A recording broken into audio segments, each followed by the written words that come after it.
This is a Kuba Komet that I acquired from Fort Wayne, Indiana. About 900 were made, and give or take 20 exists today. And I found one in the wild. This was and is my holy grail set that I've been looking for ever since I got into the hobby. And now that I have one, I don't really know where to go from here. Unbelievably exciting. So these were made in Germany. And to give you a brief look, this is the top section and the bottom section, and they do separate. For this set, only the picture tube is in the top section. The TV chassis is below. So the speaker wires, the yoke assembly, the high voltage cable, and the cable that goes to the back of the picture tube all come up through a little tube in the top on the bottom, come up and attach to here. So that's all that's attached up here. Another cool thing is that the top completely swivels to wherever you're facing. And it swivels a good amount.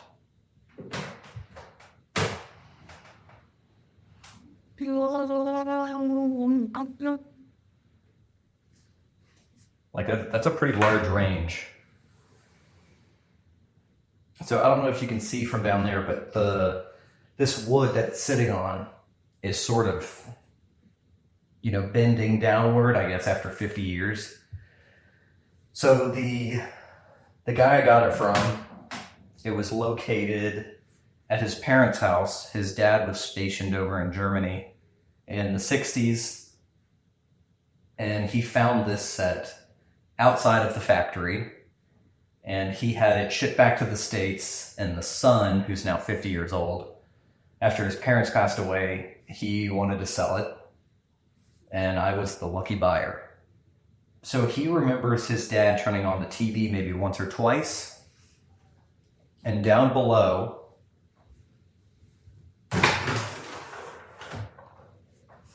you have a record player, television controls, and a radio. Pretty spectacular. So let me give you some different close-up angles down here so you can see it a bit better. Okay, so this is the radio that comes with the whole television assembly. So I believe there are a few different ways that the television was made. Sometimes the record player would be over here and vice versa. Maybe the record player would be in the middle. And you had an option in the early models that it would be a reel-to-reel player instead of the record player. So I'm not sure of the model of radio yet. I'm sure once I get into the chassis, I'll be able to identify it. I have not turned this on, but I believe that's on, that's off, but it has remained in excellent condition. Okay, here are the controls to the TV. So you have sort of your tone down here.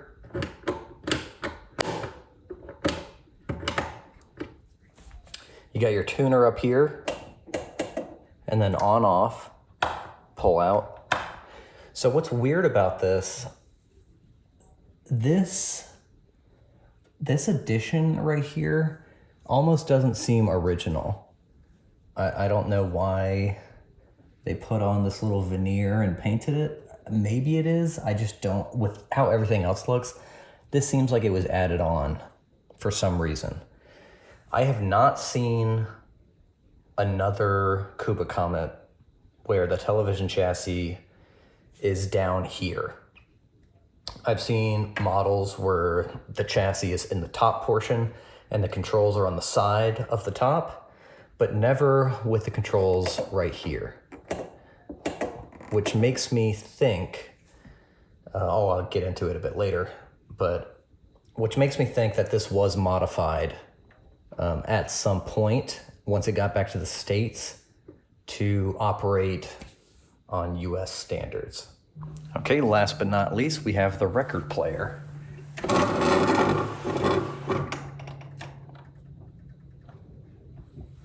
So before I got to the house to pick this up, the seller turned on the set, and he got the record player to work and said, "Oh, look how cool the record player is working." And I was like, that is great. I just wish you hadn't turned it on because, not really sure what's going on underneath.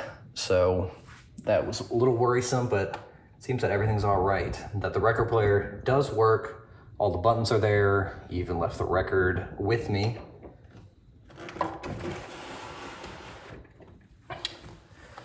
Okay, we'll go handheld for this next part.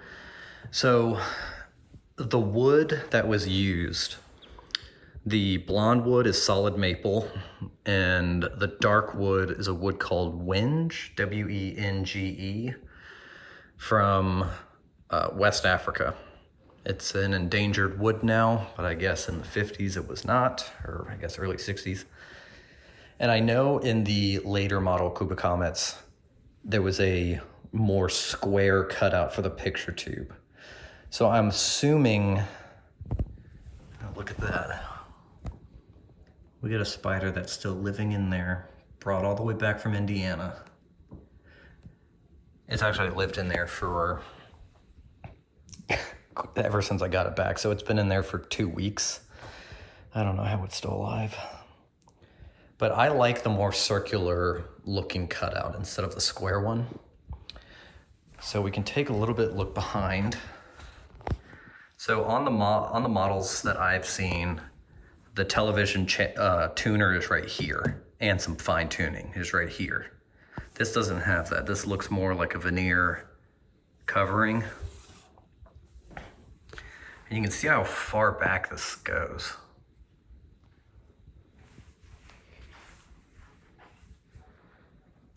I mean, this is really tall. I think it's exactly as tall as I am. Okay, that wasn't a flex. I'm not that tall, but you get what I mean. It is pretty tall. You need a big room to store this. Beautiful. So this, back here, see all those sort of circle spots? Those are all speakers that are attached to the top. So you got 1, 2, 3, 4, 5, 6 speakers that are up here. And this is sort of just like a felt cloth. Really surprising that it's lasted this long. And then these cool screws. They're not all original. Most of them are. And then a little spot back here that you can actually peer into the chassis, and it looks like the grill cloth here has been taken away. So let's pull this away from the wall a little bit, and let's look at the back cover, because it still does have the back cover. Okay, here we go. So we also have two sort of, how would I put it? Not cone, but there's like metal bass speakers, metal tweeters down here. But they are not currently connected to anything, I don't believe. Or maybe they are. I'm not sure. But here's the back cover. Kuba Komet. How cool is that? Still has the original back cover.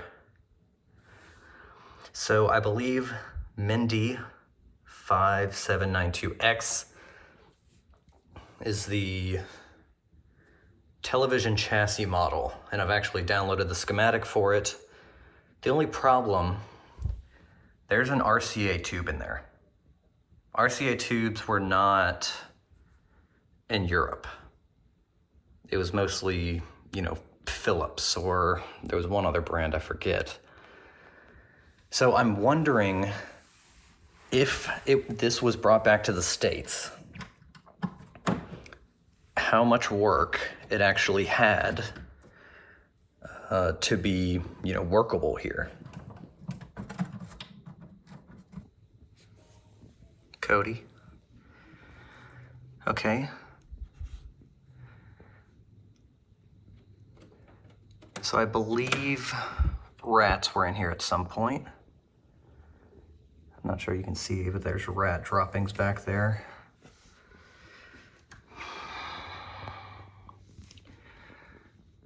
There's the back of the picture tube holder. I took that out for transport. I'm seeing Sylvania tubes. 6W6. This is an American television chassis. Cody. And look at this transformer, bro.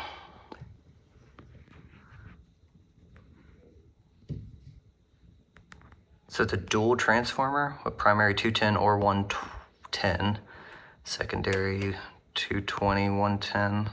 Oh wait, 220, sorry.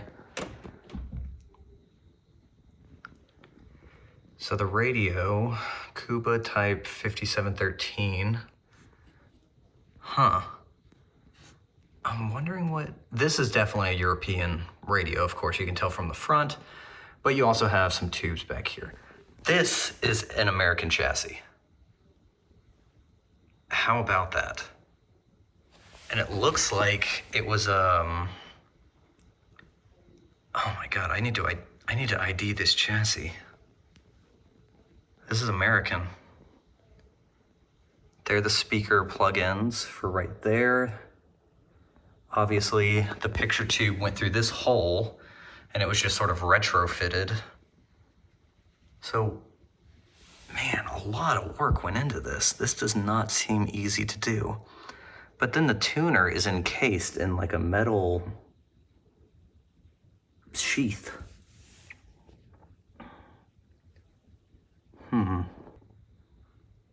What TV is this? This is gonna be, ooh, this might be a tough one to figure out if I can't find a chassis stamp. Okay, V29 0806, D806, something like that. I need to see if that means anything. And yeah, also these antenna connects should have been a dead giveaway for the American chassis here. I mean, a lot of work went into retrofitting this. I mean, this is a 50s set. For sure a 50s set, maybe early 60s. I mean, look at the mounting that went into this. Like, this was not an easy thing to do. I guess I got to give thanks to Telecom Radio and TV Service from Washington. For repairs or adjustments, I'll just give them a call and see which technician came out here to do this. Dude, that is a huge transformer. I can't get over how big that is.